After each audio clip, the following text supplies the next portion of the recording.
Diputazioaren ordezkariek azaldu dutenez urtarri edo otsai arte ez dira jakingo Gipuzkoako pobreziaren inguruko egungo datuak.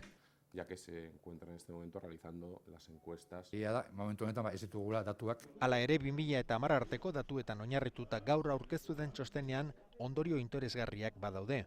Adibidez, gauza jakina da langabeak eta etorkinak direla pobrezia arrisku handiena dutenak, baina benetan deigarria hauxe. Lana dutenen artean pobrezia hasten ari dela. Lana eukita ere pobreak daudela. Beraz, lanak ez du bermatzen pobreziatik ateratzera. Hombre, Guillermo, por favor. Txostenak 2011an Donostialdean kale gorrian bizi ziren pertsonen kopurua ere aipatzen du. 274. Eta pertsona hauek ez dutela jasotzen teorian herritar guztiek jaso behar duten gutxieneko errenta. Eskatu dut aukatu egin zaio.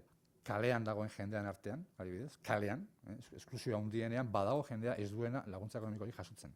Eta gutxieneko errenta horren inguruan txostenaren beste ondorioetako bat, Gipuzkoan jende gutxiagok kobratzen duela beste lurraldeekin alderatuta eta ez bakarrik pobre gutxiago dagoelako. Proportzioan askoz jende gehiago ari da kobratzen RGI Araban, Gipuzkoan baino. Diputazioaren esanetan hori ala gertatu da Gipuzkoan, batetik beharra dutenek eskaera gutxiago egiten dituztelako eta bestetik erakundeetatik zorrotzago jokatu delako dirua emateko orduan.